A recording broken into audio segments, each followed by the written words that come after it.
जय हिंद, नमस्कार फ्रेंड्स। ज्योति क्लासेस में आप सभी का एक बार फिर से स्वागत है। दोस्तों, जैसा कि आप सभी को पता है, हमारी जो होम साइंस की सीरीज चल रही है क्लास 6 to 12 उसको हमने कंटिन्यू रखा है और उसमें अभी तक हमने हमारा जो क्लास 6 और 7 की बुक थी उसको भी कंप्लीट कर लिया है। और अभी हमने जो है स्टार्ट किया है हमारा क्लास 8। तो क्लास 8 भी हमारा ऑलमोस्ट कंप्लीट ही हो गया, बस 2 चैप्टर बचे हैं, जिसमें कि आप स्क्रीन पर देख पा रहे होंगे। आज की क्लास में हम करेंगे हमारा चैप्टर 20 और इसका एक लास्ट बच रहा है 21, यानी कि 21 पार्ट 21, तो वो भी हम कर लेंगे। इसके साथ ही हमारा जो है 8 क्लास भी कंप्लीट हो जाएगा। तो हमने बहुत ही आसानी से, बहुत ही कम समय में हमारे जितने चैप्टर थे हमने उनको कंप्लीट कर लिए हैं। और आई होप आपको जो ये सीरीज चल रही है वो पसंद आ रही हो, आपके काम की हो, आपको अच्छी लग रही हो। तो जो भी हमारे न्यू व्यूवर्स हैं, जिन्होंने हमारी प्रीवियस वीडियोस को नहीं देखा, जो हमने प्रीवियस क्लासेस की है क्लास 6, 7, 8 की, तो उनके लिए भी फ्रेंड्स कोई टेंशन वाली बात नहीं है। आप अगर हमारे साथ अभी अभी जुड़े हैं तो प्लीज़ प्लेलिस्ट में जाइए।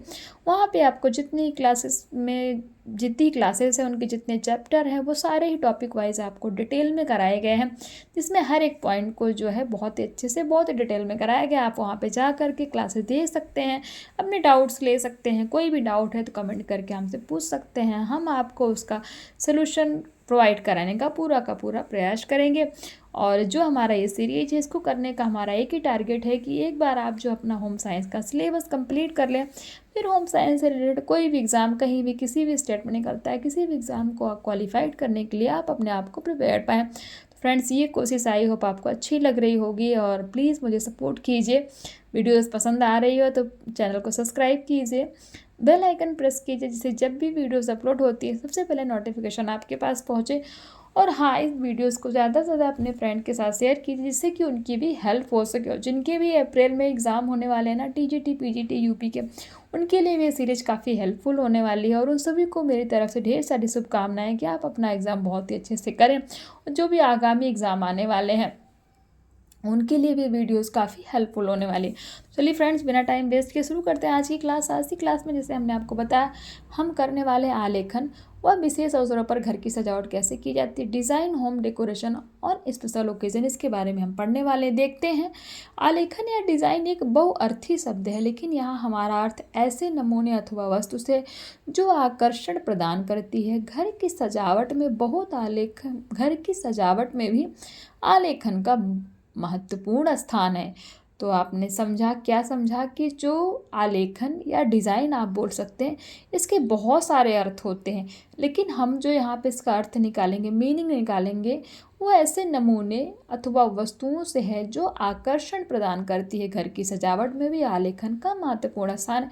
फ्राइडमैन, पाइल एवं विल्सन ने भी कहा है, किसने कहा है? फ्राइडमैन, पाइल एवं विल्सन ने भी कहा है, डिज़ाइन का उद्देश्य वस्तुओं को सुंदरता प्रदान करना है। तो आपसे ये स्टेटमेंट पूछ लिया गया कि डिज़ाइन का उद्देश्य वस्तुओं को सुंदरता प्रदान करना है, ये किसका स्टेटमेंट है? तो आप बोल सकते हैं फ्राइडमैन, पाइल एवं विल्सन का ये स्टेटमेंट है, क्या कि डिजाइन का उद्देश्य वस्तुओं को सुंदरता प्रदान करना है। अब देखते हैं आलेखन के प्रकार की। आलेखन कितने प्रकार के होते हैं?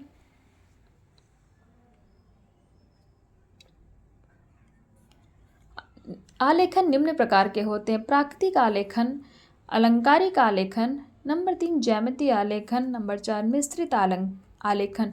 फर्स्ट में हम देखते हैं प्राकृतिक आलेखन के बारे में। प्राकृतिक आलेखन प्राकृतिक वस्तुओं द्वारा तैयार किए जाते हैं, जैसे पेड़ पौधे, वस्तुओं तथा प्राकृतिक दृश्य बनाना आदि। आंतरिक अलंकारिक आलेखन प्राकृतिक वस्तुओं को बदलकर सुंदर एवं आकर्षण बनाना ही क्या है? अलंकारिक आलेखन है, जैसे पशु पक्षियों की आकृति को बदलकर सुंदर बनाना। ज्यामितीय आलेखन ऐसे आलेखन जो ज्यामितीय आकृति जैसे वृत्त, आयत, त्रिभुज आदि से बनाए जाते हैं, उनको ज्यामितीय आलेखन कहलाते हैं, यानी कि ज्यामितीय आलेखन होते हैं। ये आप देखिए प्राकृतिक आलेखन है।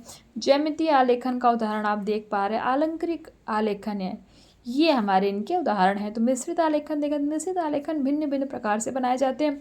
अब देखते हैं सजावट के आधार पर आलेखन के प्रकार। सजावट के आधार पर आलेखन निम्न प्रकार के होते हैं: धरातलीय आलेखन, केंद्रीय आलेखन, किनारी के आलेखन, कोने के आलेखन और अल्पना आलेखन। पहले हम देखते हैं धरातलीय आलेखन क्या है। पूरे धरातल पर फैलाकर जो डिजाइन बनाया जाता है उसे धरातलीय आलेखन कहते हैं। ये आलेखन गोल, चौकोर, त्रिकोणीय, आयताकार होते हैं। केंद्रीय आलेखन, ये आलेखन किसी वस्तु के केंद्र को सजाने के लिए बनाए जाते हैं। किनारी आलेखन, ये आलेखन बॉर्डर बनाने के लिए बनाए जाते हैं, जैसे साड़ी की किनारी। फिर उसके बाद है फर्श का बॉर्डर, कुर्ते में बॉर्डर, दुपट्टे पर किनारी आदि। कोने का आलेखन मेज पोस्ट, तकिए, रुमाल, फर्श के कोने, चादर के कोने आदि बनाने के लिए होते हैं। किसके कोने के आलेखन? अल्पना आलेखन विशेष अवसरों पर दीवार व फर्श आदि को सजाने के लिए अल्पना बनाई जाती है। उत्तर प्रदेश में इसे चौक पूर्णा भी कहते हैं। तो चौक पूर्णा किसे कहते हैं? अल्पना आलेखन को। कहाँ कहते हैं? उत्तर प्रदेश में कहते हैं। अब नंबर 6 में देखते हैं सूक्ष्म आलेखन। इस आलेखन में रंग व रेखा का मेल होता है, जिससे कई भाव उत्पन्न होते हैं। इससे स्पष्ट सरल रेखाओं का प्रयोग होता है। किसमें? सूक्ष्म आलेखन में। तो आप देखिए सारे आलेखन हैं। धरातलीय आलेखन जो जमीन पर बनाए जाते हैं, केंद्रीय आलेखन जो केंद्र पर बनाए जाते हैं, और कोने का आलेखन जो कॉर्नर पर बनाए जाते हैं। विशेष अवसरों पर घर की सजावट। घर को देखकर किसी गृहिणी की कुशलता का पता लगाया जा सकता है। कुशल गृहिणी कम पैसे खर्च करके घर को सुव्यवस्थित ढंग से सजाकर अपनी कुशलता का परिचय देती है। यदि गृहिणी कुशल नहीं है तो वह महंगे से महंगे सामान से भी घर को सुव्यवस्थित व सुंदर नहीं बना सकती। अतः गृहिणी को घर की सजावट कलात्मक ढंग से करनी चाहिए, जिससे घर आकर्षक लगे। परिवार में अनेक सदस्य होते हैं, जिनके कारण शुभ अवसर विशेष अवसर आते रहते हैं। शुभ अवसर पर विशेष अवसरों पर घर को विशेष रूप से संवारा सजाया जाता है। विशिष्ट सजावट निम्न वस्तुओं के द्वारा की जा सकती है। नंबर 1, आम के पत्तों से। शुभ अवसरों पर आम के पत्तों का विशेष महत्व है। यह एक डोरी पर आम के पत्ते बांधकर दरवाजे पर वंदनवार बना दी जाती है। यह शुभ अवसर पर बांधी जाती है। आम के पत्ते कलश के ऊपर रखने के काम भी आती है। वंदनवार कई प्रकार की बनी बनाई भी बाजार में मिलती है, जिसको दिवाली पर लटकाते हैं। तो बंधनवार किसको कहते हैं? जैसे कि जो हमारा तोड़न होता है ना फ्रेंड्स, वो सामने लगाते हैं, उसको बंधनवार कहते हैं। अशोक वृक्ष के पत्ते और फूलों से सजाना फैशन परिवर्तन का नाम है। आजकल अशोक वृक्ष के पत्ते व फूलों से मिलाकर भी बंधनवार बनाई जाती है। देखने में भी सुंदर लगती है। इसे दरवाजे पर, दीवार पर भी लटकाया जा सकता है। इसके लिए पत्ते को रोल करके सुई में पिरोया जाता है और फिर एक गेंदे का फूल पिरोते हैं। इस प्रकार लड़ी बनाकर जोड़ते जाते हैं। रंगीन कागज से। बाजार में अनेक प्रकार के रंग बिरंगे कागज मिलते हैं। इनसे झंडियाँ व झालर बनाई जाती है। इन झालर व झंडियों को खुले स्थान और दरवाजों पर लटका दिया जाता है। रंग बिरंगे बल्बों से।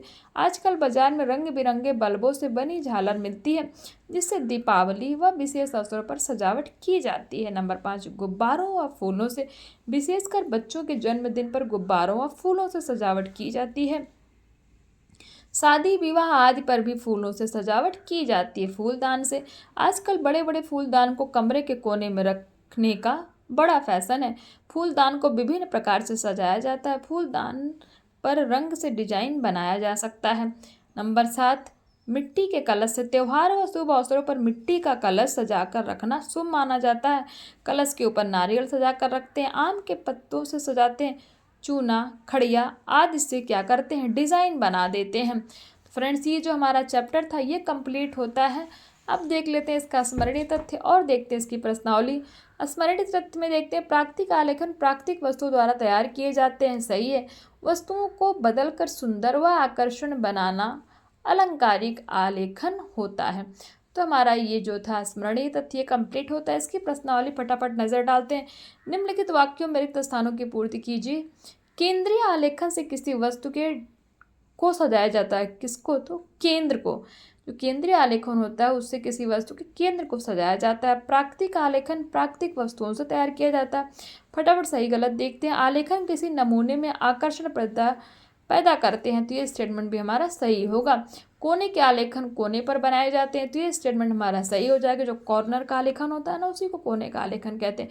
बच्चों के जन्म दिवस पर गुब्बारों से नहीं सजाते, तो ये स्टेटमेंट हमारा रॉन्ग हो जाएगा, क्योंकि बच्चों के जन्म दिवस पर सजाने का मतलब ही क्या है? मेन गुब्बारा होता है। विशेष अवसरों पर अल्पना बनाई जाती है, तो ये स्टेटमेंट भी हमारा ट्रू हो जाएगा कि जब भी कुछ ओकेजन होता है, कोई भी विशेष अवसर होता है, उस पर हम अल्पना या रंगोली या फिर उसको चौक पूरना भी हमारे उत्तर प्रदेश में कहा जाता है, तो वो बोलते हैं। तो इसी के साथ हमारा ये जो चैप्टर है कंप्लीट होता है। अति लघु उत्तरी, लघु उत्तरी, दीर्घोत्तरी प्रश्न है, जैसा मैं आपको हमेशा देती हूँ एज अ होमवर्क के रूप में। प्लीज़ आप इनका स्क्रीनशॉट लेके इनको सॉल्व किया करिए और अपनी राय हमें कमेंट के माध्यम से अवश्य बताया करिए कि ये क्वेश्चंस आपसे सॉल्व हो रहे हैं कि नहीं।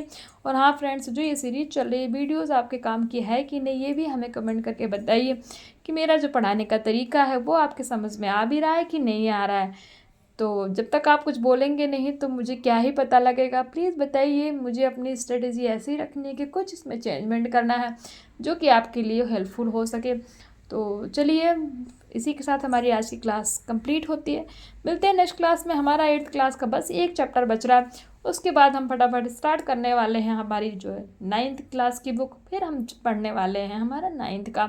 देखिए फटाफट हमने 3 क्लास कंप्लीट कर लिया, 9th भी हमारा कंप्लीट हो ही जाएगा। वो थोड़ी सी बड़ी है, उसमें थोड़ा सा टाइम और लगेगा, बट हो जाएगा। उसमें हम बहुत ही अच्छे से पढ़ने वाले हैं, क्योंकि उसमें आपको जो है उसमें बहुत सारी चीज़ें हैं, बहुत मतलब थोड़ा सा एडवांस लेवल्स की बुक है, थोड़ा उसको बहुत ही ध्यान से पढ़ना पड़ेगा। तो चलिए फ्रेंड्स, कौन कौन 9th क्लास की बुक पढ़ने के लिए रेडी है, तो प्लीज़ जो है कमेंट करके बताइए कि आपको 9th क्लास की बुक पढ़ने के लिए एक्साइटमेंट आपको है कि नहीं है। तो चलिए, आज का जो हमारा टॉपिक है वो कंप्लीट होता है। एक चैप्टर और बचा, उसको भी करा दूंगी मैं किसी टाइम में। तब तक के लिए मिलते हैं नेक्स्ट क्लास में। जय हिंद, नमस्कार। हंसते रहिए, मुस्कुराते रहिए, एक दूसरे की हेल्प करते रहिए।